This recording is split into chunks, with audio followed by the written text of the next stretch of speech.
கோவையில் தங்க நகை தொழிலாளியிடம் 470 கிராம் நகைகளை கொள்ளையடித்த மர்ம நபர்களை விரைந்து கண்டுபிடிக்க கோரி மாநகர காவல் ஆணையர் அலுவலகத்தில் விஸ்வ பாரத் மக்கள் கட்சியின் தேசிய பொதுச் செயலாளர் பாபுஜி சுவாமிகள் மனு வழங்கினார்.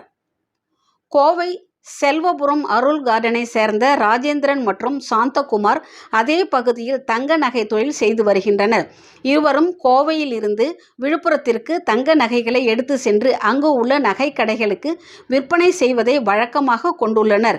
இந்நிலையில் கடந்த திங்கட்கிழமை ராஜேந்திரன் மற்றும் சாந்தகுமார் ஆகிய இருவரும் இருசக்கர வாகனத்தில் தங்க நகைகளோடு செல்வபுரம் அருள் கார்டன் பகுதியில் சென்று கொண்டிருந்த பொழுது மர்ம நபர்கள் அரிவாளால் இருவரையும் தாக்கி 470 கிராம் தங்க நகைகளை பறித்து சென்றனர். சுமார் 25 லட்சம் ரூபாய் மதிப்புடைய தங்க நகைகளை கொள்ளையடித்து சென்ற இச்சம்பவம் தங்க நகை தொழிலாளிகளிடையே பெரும் அச்சத்தை ஏற்படுத்தியுள்ளது. இந்நிலையில் இந்த சம்பவத்தில் ஈடுபட்ட குற்றவாளிகளை கண்டுபிடிக்க விஸ்வ பாரத் மக்கள் கட்சி சார்பாக மாநகர காவல் ஆணையரிடத்தில் மனு வழங்கப்பட்டது.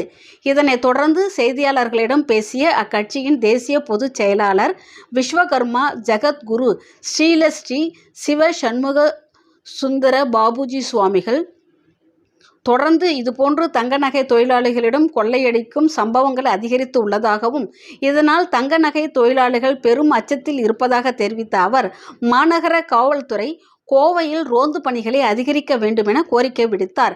இதில் அவருடன் விஸ்வ பாரத் மக்கள் கட்சியின் தலைவர் வேலுமணி, மாநில இளைஞரணி செயலாளர் ஸ்ரீ பிரகாஷ்குமார், மாநில மகளிரணி செயலாளர் ராதாராஜன், மாவட்ட தங்க நகை பிரிவு நாச்சிமுத்து, மாநகர தங்க நகை பிரிவு விஸ்வநாதன், கோவை மண்டல பொறுப்பாளர் ரிக் ரவி சிவமணி, இளைஞரணி நிர்வாகிகள், தொண்டாமுத்தூர் செயலாளர் ஆனந்த் பிரபு, தெற்கு மண்டலம் கண்ணன், கோவிந்தராஜ், ரமேஷ் பாபு, நாகராஜ், மேற்கு மண்டலம் ராகுல், தெற்கு மாவட்ட தலைவர் லட்சுமணன், கோவை மாவட்ட மகளிரணி இந்துமதி, கோவை மாவட்ட துணை செயலாளர் கல்பனா மற்றும் இளைஞரணி நிர்வாகிகள் அனைவரும் உடனிருந்தனர்.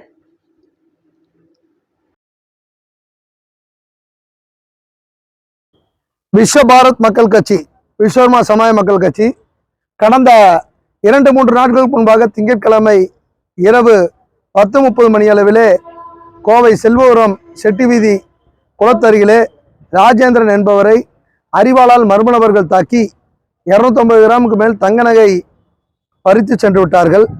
இதற்காக அந்த மர்ம நபர்களை காவல்துறை பிடிக்க வேண்டும் என்பதற்காக வேண்டி விஸ்வ பாரத் மக்கள் கட்சியின் சார்பாக இன்று கோவை கமிஷனர் அலுவலகத்திலே கமிஷனரை சந்தித்து நாங்கள் மனு கொடுத்திருக்கிறோம்.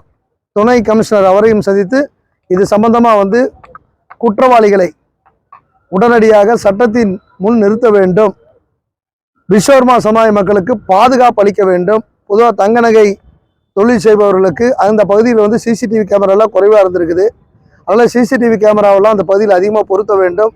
அடிக்கடி இரவு பொழுதில், குறிப்பாக இரவு பொழுதில் தங்க நகை தொழிலாளர்கள்லாம் அவர்கள் தொழிலுக்காக செல்கின்ற நேரத்திலே ரோந்து பணிகள் அதிகரித்தால் இது போன்ற வழிப்பறி குற்றவாளிகளுக்கெல்லாம் ஒரு பயம் இருக்கும். அப்போ அவங்க இது போன்ற தவறுகள் செய்யாமல் தடுக்கப்படலாம். கமிஷனர் என்ன சொன்னார்னா, இன்னைக்கு குற்றவாளிகள் நாங்கள் நெருங்கிட்டோம் அப்படின்ட்டாரு.